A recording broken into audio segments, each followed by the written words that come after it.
I don't know about you guys, but in my personal opinion, stop motion is the best animation out there. Not only does it look gorgeous in its final product, but it's also so much of a process to make that the creators have no choice but to pour their heart and soul into the project. Nightmare Before Christmas is a prime example of this. That movie took around 18 months for the entire stop motion process and culminated in 110,000 individual frames, meaning 110,000 times that people had to meticulously rearrange characters, sets, and objects for each individual frame. It's no doubt the hardest and most grueling form of animation due to its immense amount of work, but the payoff is beyond worth it. That's why I want to take a peek at Sanrio's own stop-motion project based around the cute and impossible to hate Cinnamoroll. Let's roll Cinnamoroll. This show was released first in Japan on March 6th of this year, 2025, with the English version of the show premiering only a week later on March 13th. There's a total of 12 episodes released weekly since the premiere of the show. Each episode only runs about 3.5 minutes, so the entire show is only going to run roughly 42 minutes total. Now let's take a look at the actual substance of the show. With the show being stop motion, all the visuals are beautiful. The props, character models, effects, and backgrounds are all very simple and wonderfully designed. The simplicity of the visuals is very much a conscious choice, making the show a lot easier to visually follow for younger audiences, and I'm sure to greatly reduce work for the team making all the models, characters, and backdrops. Every episode features a bite-sized little plot and some bits of a narrator explaining what's going on. Neither Cinnamoroll nor the gang speak at all. Instead, they just make cute noises or react through expressions. Sadly, if I'm being honest, not all episodes are great. Some just have these absolutely nothing burger plots where it feels like you basically just watched a whole heap of nothing at the end. And look, I get that I'm a grown man speaking on a Sanrio kids show, but if we even just compare this to Super Cute Adventures where practically every episode has a great and well thought out plot, some of these just feel lazy. That doesn't mean there are no good episodes though. There are a few that I really do love, and we'll check some of those out in a bit.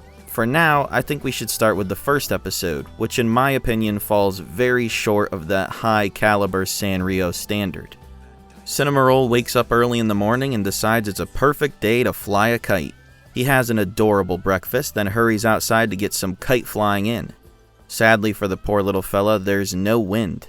His kite just won't fly. Then, without any real plot change or action, the wind just sorta picks up and Cinnamoroll can fly his kite now. But he doesn't hold it tightly enough and it ends up flying away from him, far into the clouds. Luckily, Cinnamoroll can fly with those big old floppy ears, so he pursues the kite in a high-speed chase. He hops around the clouds and eventually yoinks the evasive kite.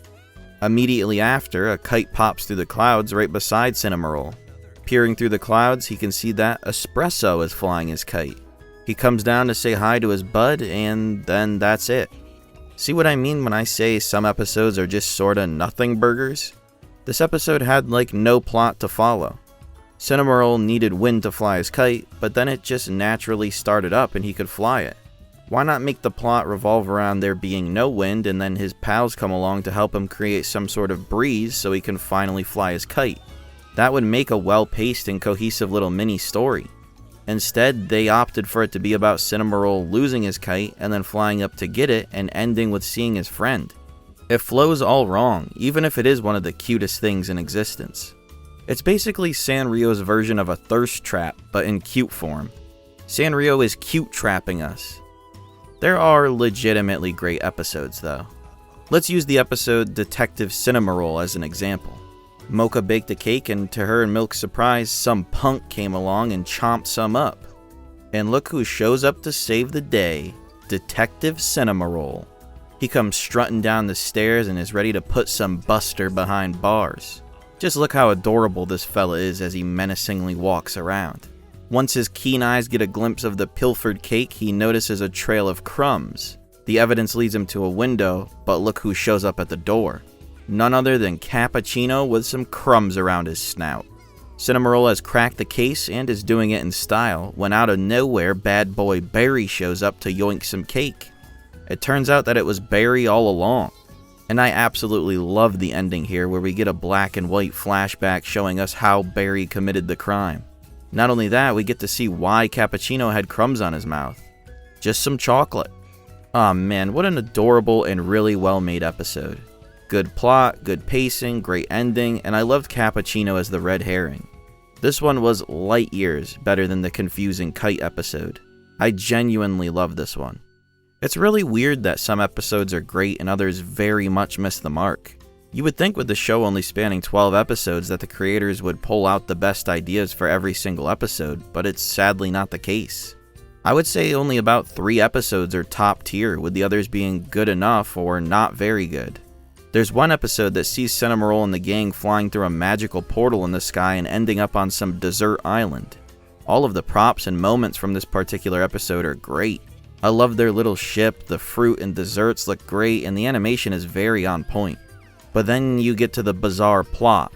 A giant ends up approaching the island, so they hop back in the ship and zoom towards the donut because for some reason all of a sudden its center is glowing like the portal from before. They escape through, and then it's revealed that the giant was Cappuccino. What? Like, what does any of this plot even mean? Why was Cappuccino massive? Why was the donut a portal? It just seems so lazily written. I get if you're like a 2-year-old you would just nod your head and clap your hands at the cute characters and be having a field day with this, so I can't be too harsh. But I've always been of the mindset that animation can be both created for kids and be well made. Anyone can make something for little Timmy to stare at for 9 hours of the day, but it takes passion and talent to make something little Timmy and his parents can both stare at for 9 hours of the day. Let's end on a high note though. I want to take a peek at the episode Cinnamoroll, Are You Okay? This is another one of the few great episodes. Chiffon and Mocha want to play some games with CinnyBoi, but he's not answering. When they roll up into his house, they realize the poor little guy is sick.